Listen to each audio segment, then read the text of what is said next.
Elk, also known as wapiti, are among the largest members of the deer family, second only to the moose in size. These majestic animals are powerful symbols of North America's wild landscapes and also inhabit parts of Asia, including Siberia and Mongolia.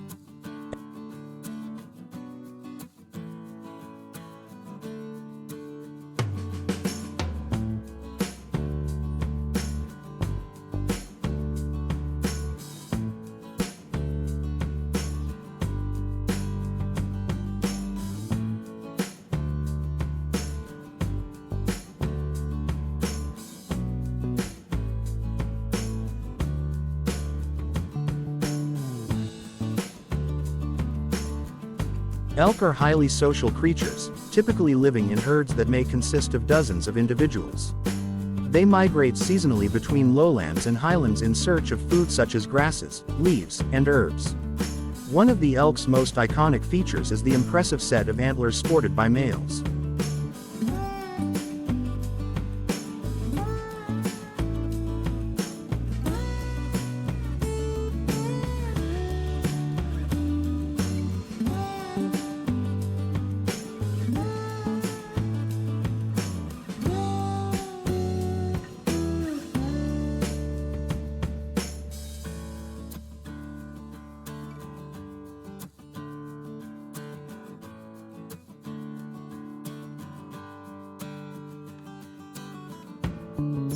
These long, intricately branched antlers can grow over 1.2 meters, about 4 feet, in length and weigh several dozen kilograms.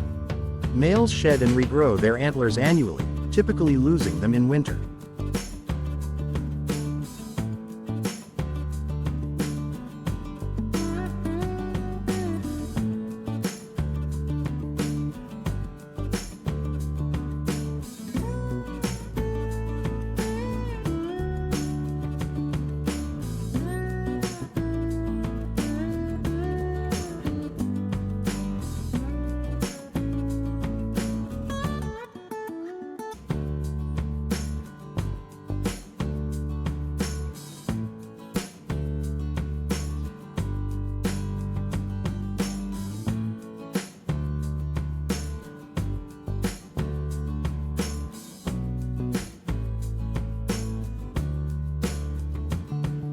During spring and summer, as the antlers regrow, they are covered in a soft, velvet-like skin rich in blood vessels that support rapid development. In today's farming systems, elk are raised in large, semi-wild enclosures that offer a balance between safety and freedom, allowing natural behavior like grazing and herding.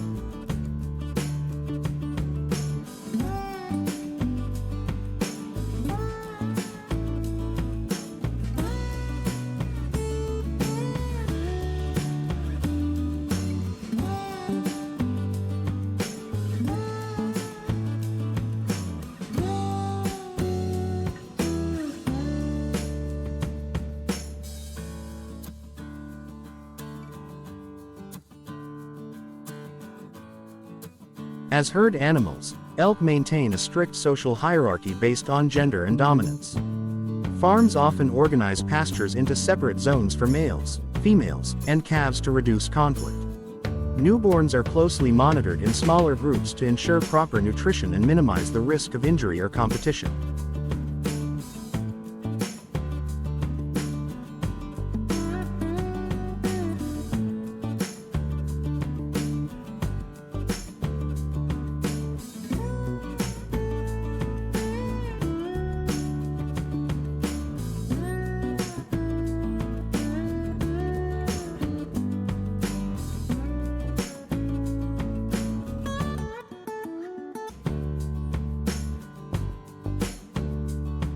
Once young elk reach a certain age and size, they are introduced into the adult herd to begin integrating into the social structure. Feeding on elk farms is often semi-automated to improve efficiency. Automatic feeding machines dispense food at regular intervals, while specialized trucks distribute feed across pastures, mimicking elk's natural foraging patterns.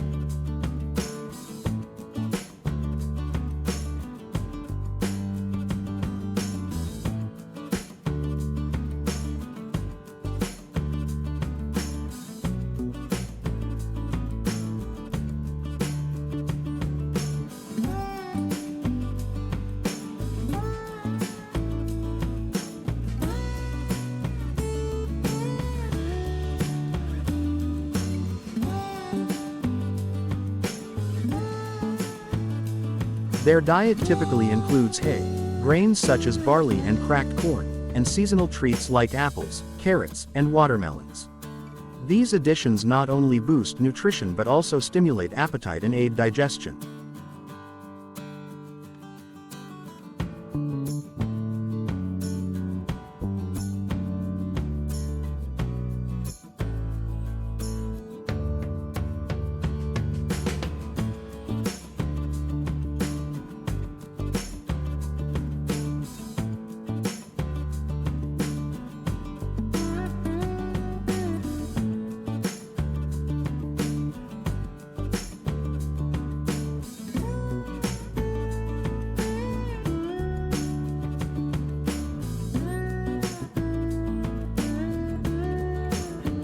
Emerging from the morning mist, the bison, also known as the American buffalo, commands attention with its sweeping horns, thick mane, and calm, ancient eyes. These animals are not only emblems of the wild but also living examples of resilience, thriving in some of the harshest environments on Earth.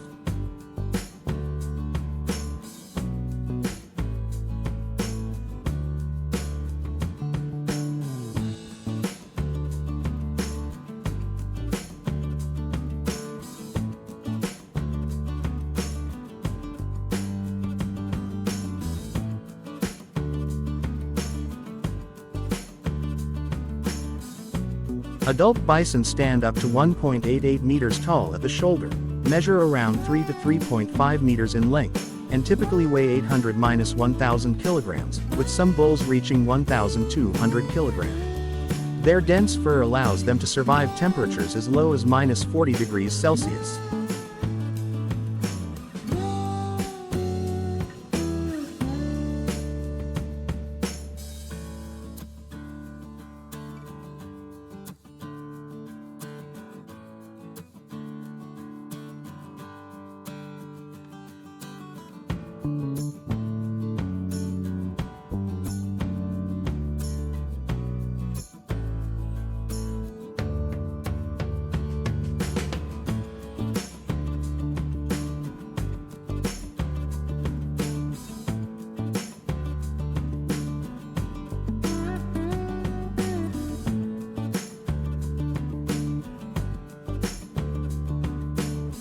Bison are strict herbivores, grazing daily on grasses and roots, consuming up to 10 to 15 kilograms of plant material per day.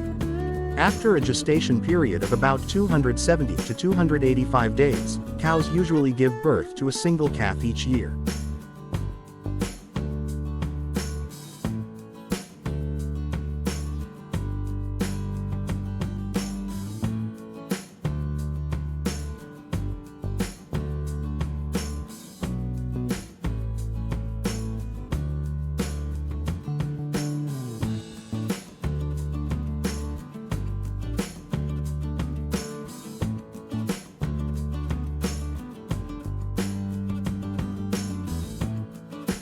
These calves, identifiable by their reddish-brown coats, can stand within hours and stay close to their mothers for protection.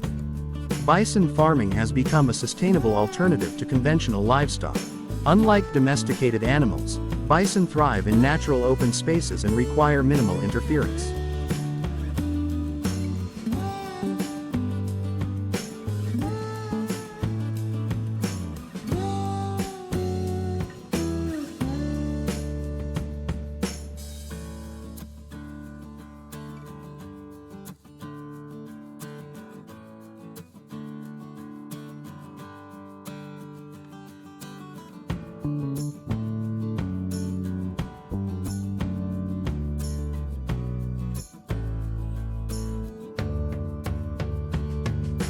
Farms often cover vast areas of highland grasslands, where bison roam freely under close management. Each day, herders round up the animals using trained dogs and signal flags, ensuring the herd moves calmly back to the corral. Despite their massive size, bison are responsive and move with remarkable coordination.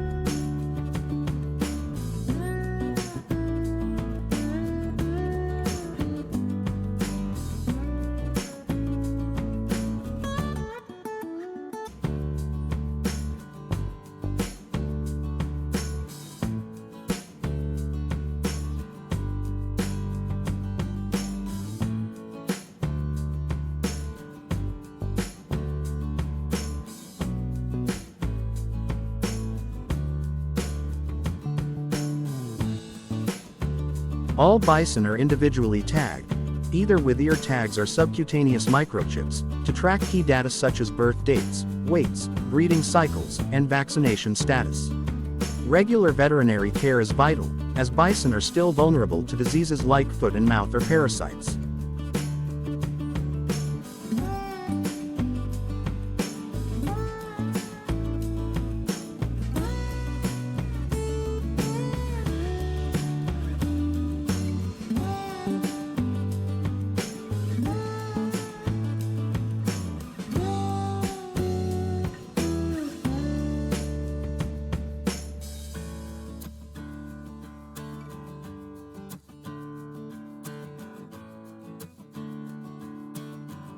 Historically, indigenous peoples used every part of the bison, from bones and hides to fat and stomachs, demonstrating the animal's cultural and practical value.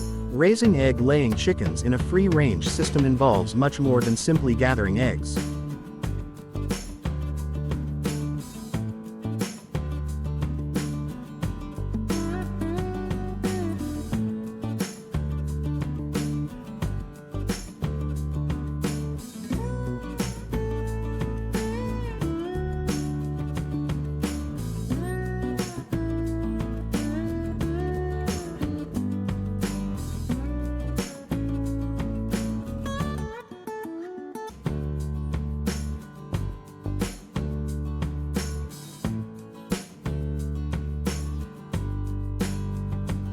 It starts with selecting high-quality breeds, caring for hens, incubating the eggs, and nurturing chicks to adulthood.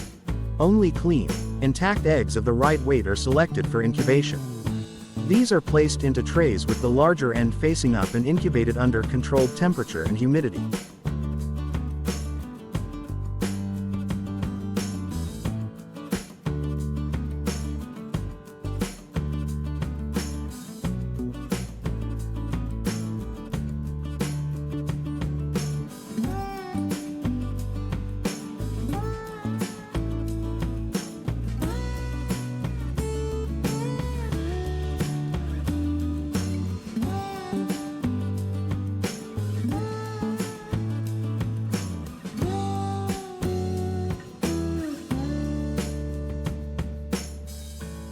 For 18 days, eggs are turned regularly, then transferred to a hatching chamber where chicks begin to emerge after around 21 days. Once hatched, fragile chicks are moved into warm enclosures called brooders, then into larger poultry houses as they grow. These spaces feature ventilation systems, insulated roofs, and raised flooring to maintain hygiene.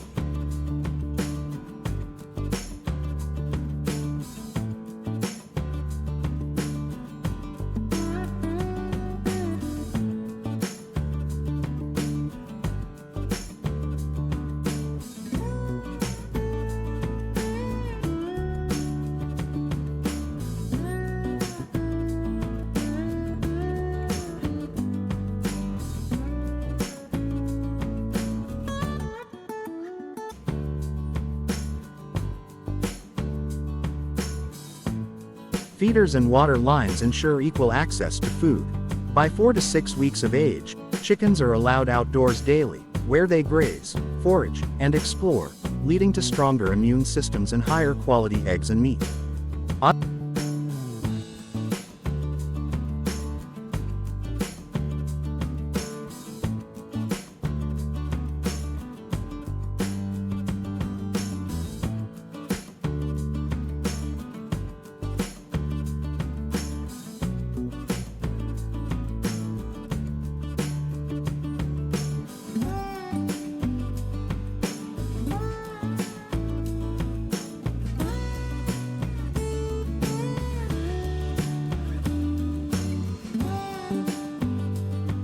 Automatic counters at co-op entrances track the flock, while manure conveyor systems manage waste efficiently and sustainably. Nesting boxes are sloped, allowing eggs to roll gently onto conveyor belts. Eggs are then inspected under candling lights, sorted, and either packaged for sale or sent to automated machines for breaking and separating yolks and whites for industrial food production.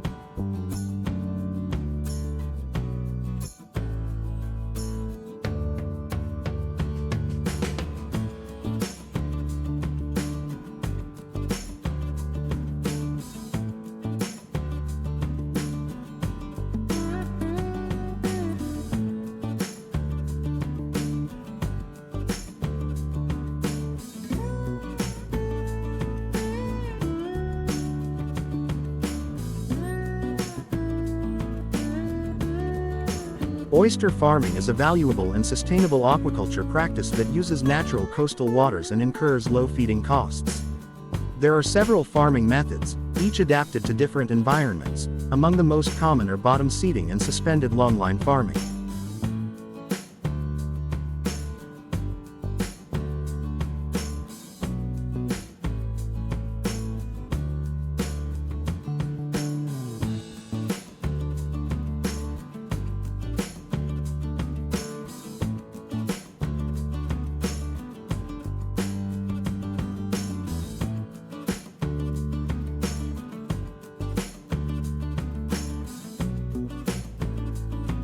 Bottom seeding involves broadcasting juvenile oysters spat onto the seabed using shovels or mechanical seed spreaders. Modern farms use machines to press spat gently into the seabed, improving attachment and reducing losses.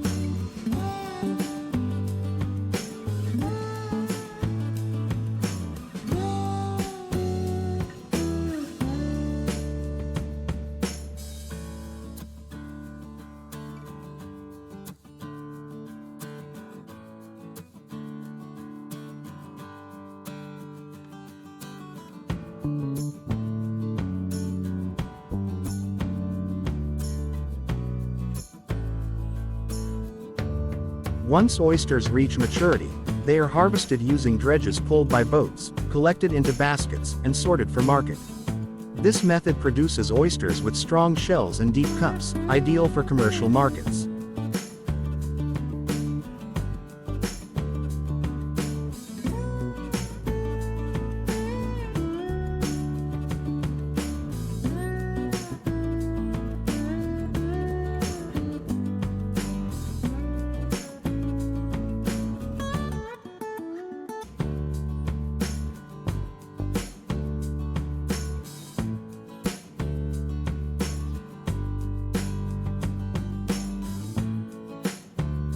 Suspended longline farming is popular in calm coastal bays. It begins in hatcheries, where oyster larvae are raised in tanks with controlled water quality.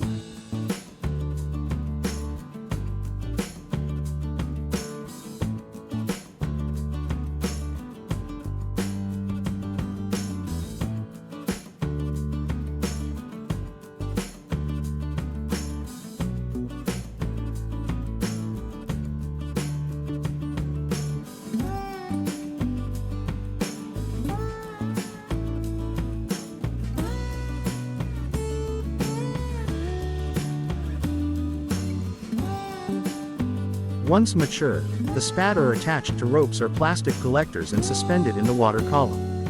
As oysters feed naturally on plankton, they grow cleanly and evenly. When ready, the ropes are hauled up, and oysters are harvested and packed for processing.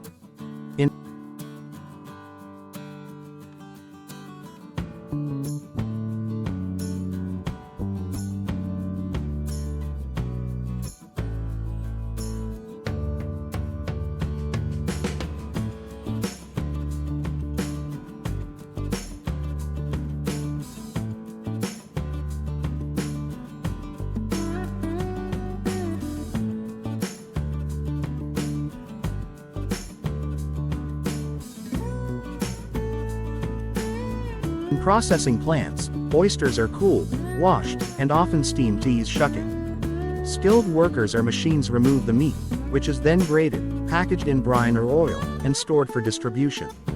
This system ensures quality, hygiene, and efficiency at every step.